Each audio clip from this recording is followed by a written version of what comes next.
See, when we talk about cybersecurity, it is very simple. A general layman definition would be nothing but protecting electronic devices and associated data and information.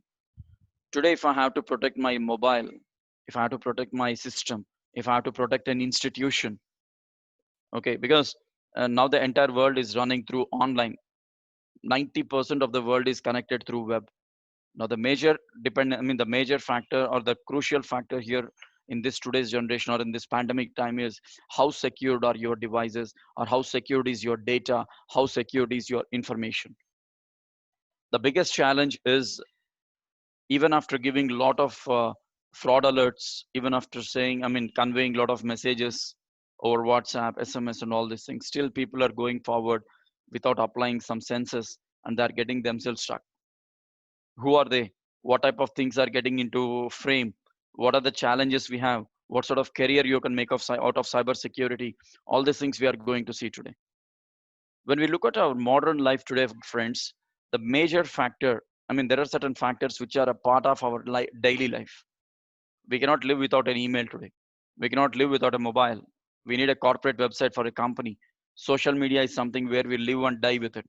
E-commerce is a biggest thing today, because no one is going for a physical shopping. It's all online. So e-commerce has a boom.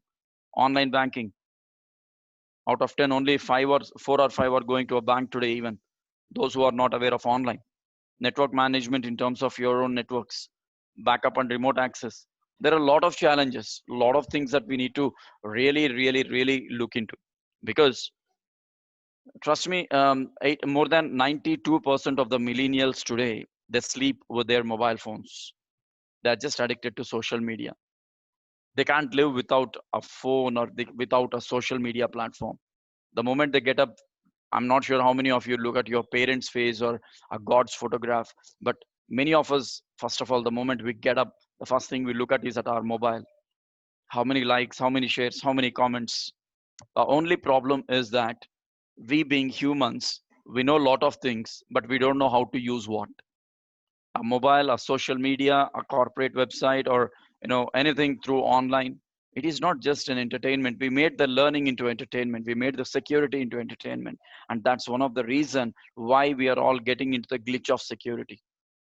That's one of the reason why we are all into the challenge of you know we are not able to control our habits, or our likes. We are ready to delay our food by 1 or 2 hours, but we are not ready to delay any post to be done on Facebook or Instagram or anything. The reason why I'm talking about all these things is, in the last 4 months I have come across more than 200 plus cases where youngsters are getting into a trap. My dear friends, there are a lot of games which are just a trap. Don't even get into that gaming. The moment you start gaming, if some gaming company is asking you to pay the money for the gaming, don't even do that, because that's from your credit card or debit card, and that will have an auto debit option. If someone says there is an app which gives you instant loan, you don't they, that doesn't they don't even know who you are. They'll tell you, like, we'll get you an instant loan, just upload your Aadhaar, PAN, etc., etc., and you'll get 20,000, 10,000, 30,000 immediately, and you can pay it whenever there is. Who will give you? Not even our parents will give us when we ask for 100 rupees, right? They'll ask 100 questions. If you go to a bank for a loan, they don't give you directly. It takes 2 3 weeks to inquire everything. And how come you can get something on a phone within 5 minutes by just uploading two documents without knowing who you are? The biggest clue is, if they're asking you to pay some money for getting the loan, it's the biggest fraud. Especially girls, stop uploading your photographs on WhatsApp or Instagram, your personal moments, anything, because I'll let you know some of the cases which happened on a real time. So the primary objective of cybersecurity are three things: confidentiality, integrity, and availability. So confidentiality is nothing but how securely you can keep your information or anything. Your password is a confidential issue. Your credit card information is a confidential issue. Your bank details are confidential. In fact, your personal photographs are confidential. So protecting information from unauthorized access. If you're not following this confidentiality, it's like while going out of station or while going out, it's like giving your house key to an unknown person and saying, like, okay, you take care of the house, which is absolutely not correct, which is seriously seriously not a right choice. So confidentiality is very, very important, and that's what we are going to, we need to primarily focus on what needs to be done. We cannot just say like, okay, I'm happy or I'm very confident that my data is secured. How many of you know that our data is being sold out at a cost of 4,500 rupees? Our each mobile number goes for a sale. How do you think your Airtel number or Geo number or Idea number goes to an unknown insurance company or unknown third party bankers, and then they give a call to you and say, do you need a loan? How do they get to know about you? How did they get your contact? This is what happening. Wherever you go, don't drop your printout copy of Aadhaar, PAN, or bank details anywhere. If you carry document, if the work is not done, carry it back with you or tear it into maximum pieces and then put it into a dustbin, because there are a lot of frauds happening with that. You know, Xerox copies also. Don't leave your photocopies anywhere at the Xerox shops or outlets. If they don't need the document, just keep it with you. Carrying one or two papers is not a heavy thing, but if you leave the document over there, trust me, it is going to lead to some security issues. Second one would be called as integrity. Integrity is nothing but protecting information from unauthorized modification.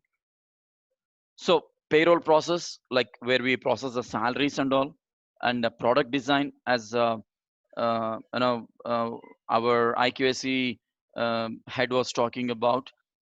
There are a lot of products that are designed in India, but still integrity issues and confidentiality issues are still there. Why Zoom has become so popular? Even today, we are talking about Zoom. We are working on Zoom. We are using Zoom. I have done more than 150 plus webinars on Zoom. I was paying for that. Even after having Cisco WebEx, we have a Geo app, and we have Air Meet, and then we have Google Meet and all these things. The only reason why still people are running behind Zoom is that it's only because of the user-friendly environment, number one, and the kind of advanced security features that they have equipped after pandemic. After pandemic, many people asked me, Karthik, is Zoom really secure? On a day, I used to get 50 to 100 questions. In fact, many of the government projects and meetings are happening on Zoom. Within a span of 15 days, Zoom has released so many patches, so much security that no other application could give. It's absolutely a fantastic job that what Zoom has done. And today, I don't know how many of you read the newspapers, and Zoom has decided to establish their office in India and hire the people from India. That it means you are going to be more secured and more protected. It's not like other apps are not so like not so tough. They're also easy. You have Microsoft Meetings, you have Cisco WebEx, but what is the data security? What if someone can modify your data? Okay, see, when like if someone tries to change your house key, it is something an integrity issue. You logged with one of the key, and when you came back, you see another lock for that house. The biggest example, I'll tell you what, many of our friends and many of us will do, even faculty, we leave our laptops unlocked, I mean locked. I mean, we don't lock the laptop, we leave the data open, we leave everything and open, we walk around. What if somebody connects a pen drive and copy your information? What if someone tries to delete your information? Never ever leave your desktop or laptop without locking it. Because today it might be easy for you. Tomorrow, when you join a company, that's one of the biggest crime. If the company found that you did not lock the laptop and walked out from the desk, you will start getting warning letters, because any manipulation can happen. And that's one of the crucial thing where we are not entertaining any integrity issues to happen. Number three, availability, preventing disruption in how information is accessed. For example, your customers are not able to access your online services. When you launch something online, you should be very confident or ensure that the testing has been done so successfully that your customers are able to take any of your online services. It can be banking, it can be online shopping, it can be any such portal from where you say that you can access all our services here. If I say, I mean, you guys, you can just use my YouTube link to join the session and you can listen to my classes. But what if the link doesn't work? That it means what we said is not what we gave in availability. Ensure whatever you say is available and people are able to get it. Now, when we talk about caring in terms of cybersecurity, why is that we need to care certain things? Phishing attacks, ransomware, hacking, imposter scams, environmental events, a lot of things are happening. See, very recently I had a one of the business fellow who spoke to me, saying like, Karthik, we are a real estate company and we are a huge company across AP and Telangana. Unfortunately, we don't have. I mean, we failed to have our antivirus license checking. So the antivirus was not working on my computer, even though it is a licensed one. They did not check that. And the moment it got expired, exactly on the fifth day after the expiry, their entire system has been attacked by ransomware, for which the ransomware attackers demanded a huge money. And they just decrypted the entire thing into such a way that it's really a very complicated thing for anyone to encrypt, and it's not so easy, because we as a team of six experts sat and then we finalized that it is not so easy to actually pull out all that information. Make sure that you're not responding to any such fraudulent emails about jobs. Neither TCS nor Infosys nor any of the companies will not ask you to pay anything upfront for any jobs. None of the companies will ask, right? If somebody is asking you, then try to inquire about them. So do not respond to any email which says you have won a lottery, so pay us 20,000 and get your 1 crore lottery check. Go and ask your, if once you see that email, go and ask your parents, get me 500 rupees. The first question you'll get is, why should I give you, and what do you want to do with that 500? I mean, that's the only thing what we get from the parents, right? That's the question. Now, when the parents they themselves are not giving us, how do you think some unknown fellow will give an iPhone? Some unknown fellow will give you 1 crore. Some unknown fellow will say that, I'll take you to some other island for entertainment. They're all phishing emails or fraud emails, Nigerian frauds, hacking. As I was telling initially, you know, uh, gaming is one of the biggest tool these days in during pandemic where people are getting badly hacked. Gaming is really the big tool, because lot of games have come up on Google Play Store and other Play Stores that you don't know what you're downloading and you don't know what you're paying for the game. Trust me, guys, do not pay any money for gaming. Don't run behind those cards games or racing games where you are asked to pay some money and then do this. It's a fraud. Why the hell you need to pay money for them and then get into a heck of nuisance?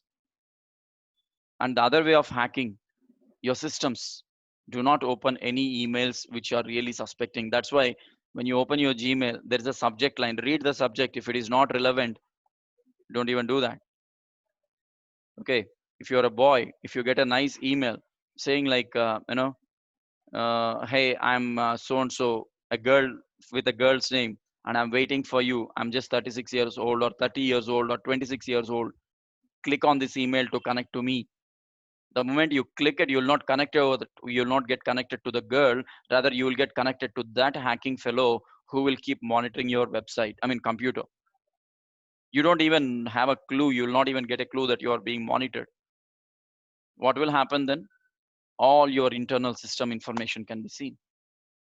Don't even click on any ads that scroll on the left or right of the websites. And please do not give your computers or laptops or mobiles to the children if you have got your bank account information or anything on that particular computer, because just because of the hacking, they can get into your system, they can find out your bank details, and that's more than enough for them to do anything. Environmental events, imposter scams, there are different sets of scams that are happening, and it can be a natural calamity. Even during a natural calamity, people are exploiting. Very recently there was a fellow who said, I'm trying to raise the funds for those who are running behind pandemic situation. And when the inquiry was done, he did not give the funds to anyone. He was just using those funds. Ensure you're helping someone. Ensure that you know them very personally. Ensure that you're not going to be with someone who is unknown and who's just trying to take your money out of it. Don't ever do that. Don't ever do that.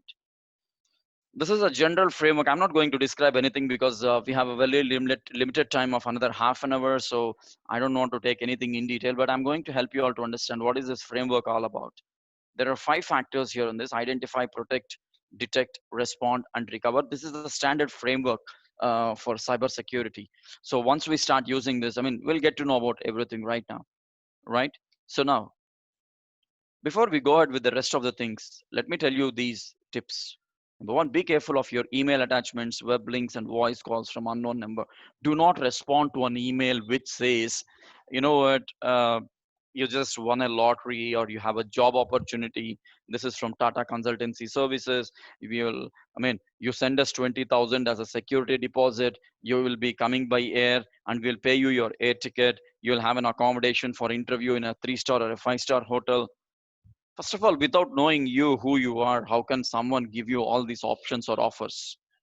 So it's very, very important that we are not supposed to do all these things. Do not run behind some free iPhone. Do not spin every wheel that you see in the advertisement. Do not run around everything. Do not say like, yeah, I'm going to do this, I'm not going to do that. Because every moment of your life, what you're trying to be is all under surveillance, my dear friends. Surveillance is one of the biggest thing. And if you're not monitoring, I mean, if you're not careful, like if you're going under someone's surveillance, then you're getting into a trap. Number two, do not click on a link or open attachment that you're not expecting. Use separate personal and business computers, multi-factor authentication. I don't know how many of you change the passwords very frequently. See, I say that passwords are like socks. You should change your socks every once in a week. Okay, because I'm sure you all must be knowing the story of a secretary who was with Jawaharlal Nehru. Once Jawaharlal Nehru asked the secretary to change the socks because they were badly smelling.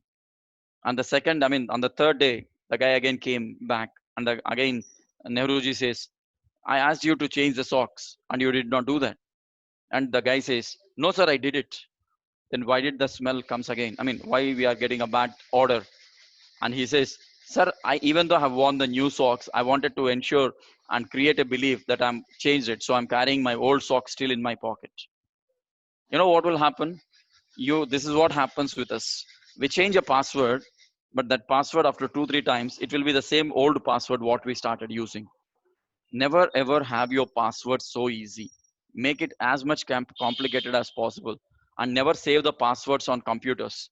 Save it in a personal diary. Do not save it on mobile. Do not save it on notepad in a desktop or a laptop. Not even on Gmail or any mail.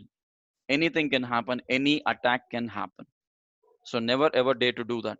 And every 15 days, change your password, because tomorrow, once you start working in corporate companies, the first thing happens is you'll have an email for every 15 days, okay, saying your password is about to expire, change the password.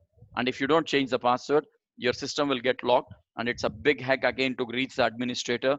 You have to write multiple emails to get your system unlocked. And in fact, that's another negative thing that happens in your development.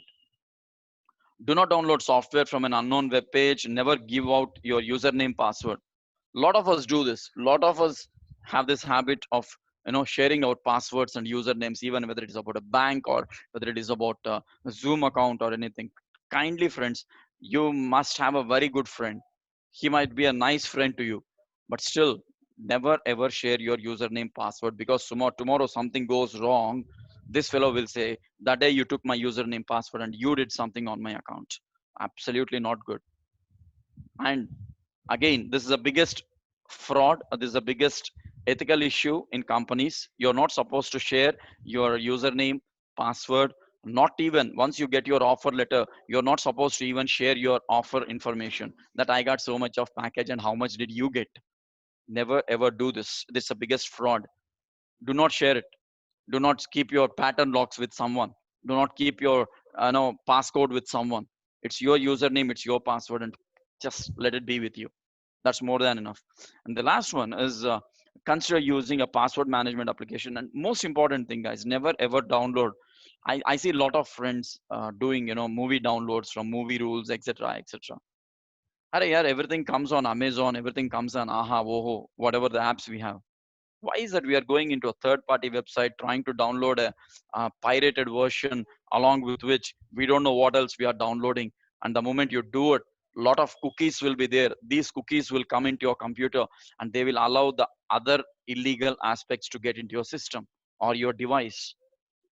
And that's more than enough, guys. I mean, these are some of the things which we really need to look into. See, these are the things, whatever you see on the screen, these are the standard challenges we have. Hacking, spying, data theft, takes time to identify the criminals, application, browser security. Whenever, like during the pandemic, the beginning of the pandemic, I had a lot of calls from Germany, Netherlands, in fact, many people from India saying like, Karthik, is Zoom so secure?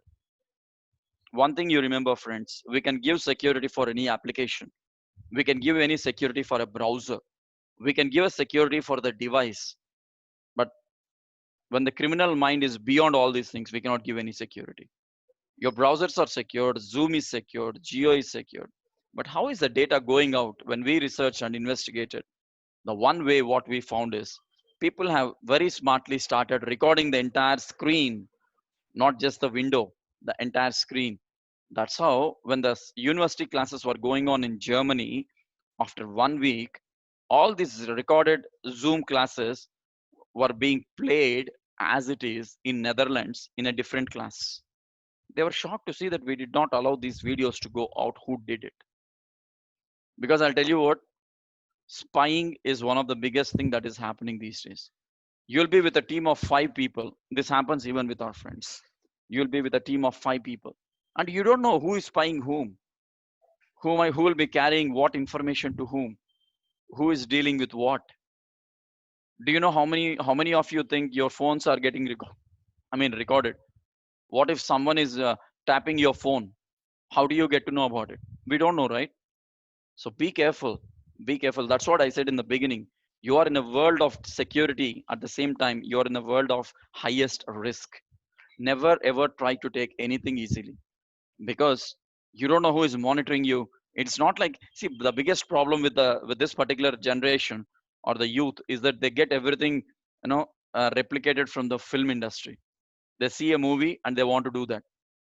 One of the student has called me and said, sir, I wanted to monitor my friend's email ID and see what is happening inside that. I said, why do you want to do that? It's a crime. And he says, no sir, something is fishy, I wanted to do that, can you help me to crack the password? Even a girl called me recently and she said, Bhaiya, this is what the problem is, I want to locate the phone number. And I said, I don't want to do this. And this is, she says, no, no, I want to do it unofficially.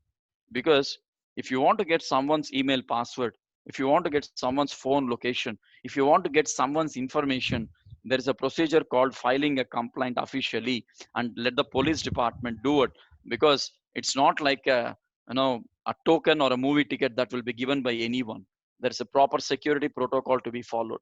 So never ever share your phone numbers, never ever share your mail IDs. And my simple advice, guys, forthcoming days are all going to be Zoom classes.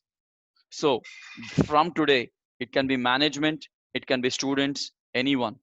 If you want to run online classes, if you want to ensure your original data is safe, secure, your systems are safe, the first thing I suggest is create a dummy Gmail ID and give it for all those who wanted to have an online class.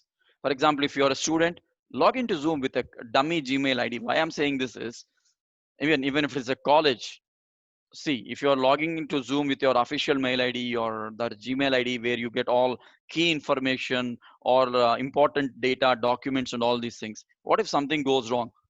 Your entire data is in someone's hand. But if you create a dummy Gmail ID, it is just used only for online classes. Nothing much. Like, there's nothing more than that. Just, even if somebody hacks that email ID, they cannot find anything other than an invitation for Zoom. Now, you are safe, your data is safe, your mails are safe, the content is safe. So this is something we need to really look at. Um, we are coming to an end. So why is that we need to learn cybersecurity? Because when we talk about cybersecurity, there is a huge potential outside the market. In fact, I'm in the process of establishing a couple of cybersecurity labs within the colleges, wherein already 2 colleges have come forward to do this with us, and we are going to establish advanced cyber security and digital forensic lab with them. So I'm in the process of going with this. We have collaborated with 7 companies across India and Germany, and now we are going to come up with our own different startup which is completely into AI and cybersecurity. The reason why I'm telling is the next 10 years, if you are getting into cybersecurity, the next 10 years is going to be, it's a legal document that you are safe and secure. Let anything come, unless or until the earth is totally a gayab, like it's no more. Till then, your job is safe. No other, I mean, that trust me, no other profession has got such a security, because today, even if a bank has to work securely, the cashier has to give the cash properly, the accounts have to get tallied properly. There is a one team sitting on the backside and monitoring all these things. That is what we call a cyber security team. So there are ample opportunities. If you see on the screen, there are ample opportunities, and the salaries you get it are really, really different. As a fresher, you can expect maximum 3.5 to 4.5. But if you're into cybersecurity, like if you're a networking expert, if you're information security expert, if you're into database administration expert security, and then if you're into forensic, if you're into crime analysis, all these things, your salary range starts a double of what you're expecting. Trust me, it is happening. You can get it from IBM, you can get it from Cisco, you can get it from any top-notch company like Tech Mahindra. They're really paying the fat checks. They're not just giving you a small check. So lot many opportunities are there, lot many options are there where we can really go ahead and then try to work on this. As a fresher, at this point of time, if you want to get into the world of cyber, what are the options we have? Number one, you can be a system administrator, you can be a database admin, web developer, network admin, whatever you see on the screen, IT technician, security admin, network engineer, computer software engineer. When I said all these things, one of the students asked me, sir, all these things are regular things. How are these going to be useful in cybersecurity? Absolutely. See, analysis and analytics are different. And these things, whatever that you see on the screen, okay, these are, I mean, these have been there already in the market, and people have been working by doing various certifications like CCNA, CCNP, and then a DB application certification, and they have got the Oracle certification, and all these things. Now, how are these going to be useful in cyber world? Like I said in the beginning, you know C, C++, you're into this. You are a Java programmer, you're into this. You are a, you know, you know how to maintain Oracle database, you're into cybersecurity, because the developers develop the tools. The database people creates the database. But who is going to give the security for this? And that's you people who are going to do that. Today, if all your bank accounts are secured, that it means it is not just the database team, the security team who are sitting right behind this are ensuring your phone number, your account number, and everything is proper, and no false messages are going to this. I mean, there are a lot of opportunities. If you start looking into network administration, if you are a certified CCNA or CCNP, then trust me, you have wonderful opportunities starting from Cisco, IBM, any banking you take with HSBC, you take with Citibank, you take with ICICI. They all have got wonderful opportunities if you're into any of these mentioned list of things. If you're good with programming, Java programming, if you're good with C, C++, then come up with your own application for the web security. If you know .NET, you create a front end, and then you use Java for the back end, use HTML, XML, and whatever you wanted to do, just do this and then dump it and come up with a tool. So what I suggest all of you is, any career you want to make out of the list what I have shown, come up with a prototype. Just say like, Karthik, this is what I'm thinking about, and this is how we go with this. So we would like to come up with a realistic model of this, for which this is a prototype I have designed. Make a business plan on the paper. Make your, you know, the plan what you got in the mind on a piece of paper, and just put it when you go for a discussion for having being an entrepreneur, or when you meet some corporate, then just take time to discuss about it. Of course, these are the other factors. You can be a computer forensic expert, you can be a CISO, chief information security officer, you can be a pen tester, like penetration testing, not allowing something to get into your device without your permission. It's not so easy.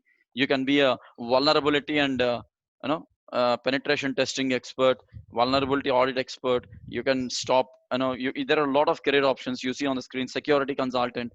See, I'm currently working as a security advisor for a couple of companies. So what do? I talk to them, I check their framework, I advise them what to do and what not to do. and then I tell them this is the level of your security and this needs to be improved. And trust me, I really charge a lot. I don't do anything for free. I charge and the companies are paying it. The reason why I'm saying all these things is you become an independent consultant and you are going to have something really, really, really good, which you might have not expected. You can make a better career out of it if you're a consultant as well. As a cybersecurity expert, what are our responsibilities? What we do? Cyber incident response. Immediately, whenever there is an incident that has occurred, not incidents. Okay, when an incident has occurred, when there is a situation where we found that something is fishy, then and there, how quickly we can. See, I'll tell you what, guys. The systems are so complicated in our country that, that they take a lot of time for any investigation or completion. But if you seriously work on it, it doesn't take more than 1 or 2 days to complete or close any case as such. You know that a cyber fraud has happened. I'll tell you what. I'll give you a small example. Today, if something happens to me on cyber, I get to know that someone has done some fraud on OLX. They gave a mobile number and they have found they have just tried to do some cheating and they have done it. Now, what are the next steps we have as an expert? If with my common sense, if I think, what should I do? First of all, I'll file a complaint. That's any which ways I'm going to do. Now, what are the next possibilities of catching that person? So we'll try to identify the mobile location, how much time the mobile was in that particular location, and what are the other mobiles surrounded to that, and from that mobile number to what all other numbers, uh, you know uh, before 2 hours and after 2 hours of this fraud, the communication happened. Who are all the people in that particular network who have been repeatedly messaging and talking to this particular number? If I start investigating the things in such a way, they are going to be really easy to identify. Vulnerability and detection assessment. Invest Vulnerability and detection assessment, as I said, VAPT audit. Okay, VAPT audit is something very, very crucial. Majority of the companies needs expert who can do a VAPT audit. I have done over 6 audits till now. I have done over 6 audits. Okay, forget about how much they pay, but the kind of respect you get in a VAPT audit is not so small. You're protecting an organization and the entire financial system and the entire technology system, and that's going to be really bigger, right? So overall, when I have to say how exactly all these forensic things work, see, keeping the PowerPoint aside for some time, let me tell you, or let me rather ask you, I'm sure I'll be having a permission to interact with students or the participants here if allowed. Am I allowed, sir? Can the students ask or participants ask questions? Hello?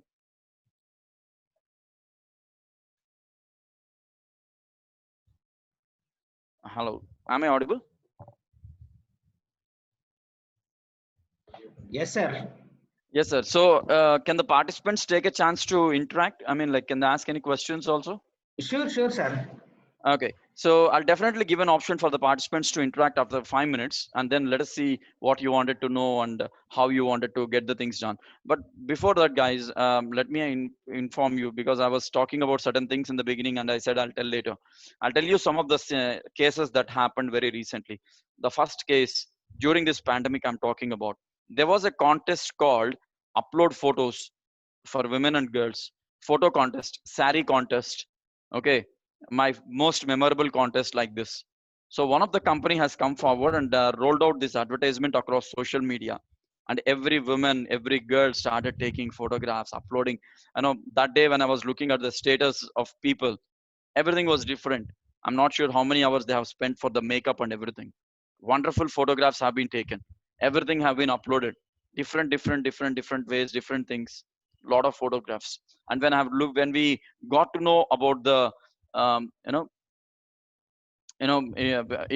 when we just got to know what amount of data of photographs have been uploaded, we found that some terabytes of photos have got uploaded on one day, over WhatsApp, over Facebook, over Instagram, over Snapchat, all these things.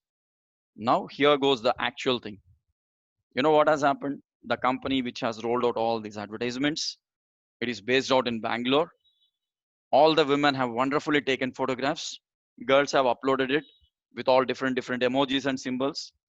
This fellow from one of these company, he has used all this data, he has done the morphing, and he has uploaded all these morphed photos into a pornography website. And these people got to know that, and that has become a very big headache, especially in Bangalore, in Karnataka. I mean, there were a couple of people who even tried to commit a suicide. The my simple question is, why is that we are trying to upload our personal content into someone's computer and show the rest of the world? If you want to share the information to your friends, go meet them, show them on the phone, and leave it. Today, if it is a business discussion, it's fine. If it is a personal discussion, we are uploading all our personal things on social media and we say that there is no security. Not even one, two, three. There are some thousands and thousands of cases on the same lines. Number two, one of the cases which happened very recently, a family was leaving their place, and this guy who stays in the family, young kid, this young kid has uploaded their travel update on Facebook that we are leaving today, we are flying from here to there, and he kept on posting. I mean, he kept on updating. Today we are here and we are landed here. We are driving here, etc., etc. So the one who monitored this very closely also verified and got to know that there is nobody at their home and everything is properly logged. The robbery happened the next day, and when they came back, they found that the house was completely empty. Valuables have gone. And when the when the entire investigation has been done, that's when the most important clue came out. The fellow got to know about all these things just because of our wonderful idiotic update on social media that all of us are jointly going somewhere. Why is it we wanted to do? See, you must have got very personal moments. You must be very happy to share things with everyone, but do not share it in such a way where someone takes a chance out of it and say like, okay, now we have something to do here. Why is that you need to do? Many people ask me, Karthik, you don't put anything on uh, you know uh, what do you say, status? You don't use any status. You're not active on Instagram. You're not active on Facebook. Yeah, I'm not active on Facebook. You see, I will be active on Facebook or Instagram only when the day I have a session, I have something to post about my trainings. That's it. See, it's like, I'll tell you what, cybersecurity example. When you give a Mercedes Benz to a fellow who doesn't even know the value or usage of it or how to drive it, there's no point of giving an Mercedes or a Range Rover or a Land Rover or anything. For such fellows, even Maruti 800 is more than enough. Even for that, they are not food suitable. Because why I'm saying this is, you are in a world of happiness. We are all in a world of online. We are all in a world of surveillance, and we don't know what exactly happens. So be careful. Do not upload every single personal photograph onto social media, and do not expect likes, comments, and shares. If you want to put yourself on social media and keep ensure that people are watching you, put it on a knowledge level. Post something which others can learn from you. Post something where others can appreciate you. Post some of your passions. If you are good with photography, post that photography thing. If you are good with writing, be a blogger. If you are good with speaking, make some videos on YouTube and let the people learn from you. But not just like, taking selfies ulta pulta and then running here and there, and just all these selfies are killing people like anything.